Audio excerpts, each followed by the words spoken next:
আসসালামু আলাইকুম ওয়া রাহমাতুল্লাহ। সুধী দর্শক, দেশের প্রধান প্রধান দৈনিক পত্রিকা তাদের আন্তর্জাতিক খবরে যে খবরগুলো গুরুত্ব সহকারে শিরোনামে ছাপিয়েছে তার মধ্যে শুরুতেই থাকছে প্রবাসীদের বিরুদ্ধে অভিযানের প্রতিবাদ, সহিংস বিক্ষোভে উত্তাল লস অ্যাঞ্জেল, টেক্সাস, ডালাস। পরিস্থিতি নিয়ন্ত্রণে 4,000 ন্যাশনাল গার্ড, 700 মেরিন সেনা পাঠালেন মার্কিন প্রেসিডেন্ট ডোনাল্ড ট্রাম্প। উত্তর গাজার সব বাড়িঘর গুড়িয়ে দিচ্ছে ইসরায়েল, একদিনে 60 জন নিহত।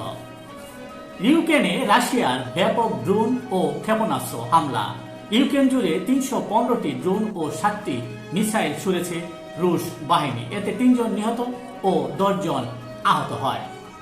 শিগগিরই ইসরায়েলের পারমাণবিক গোপন নথি প্রকাশ করা হবে বলে জানিয়েছে ইরান।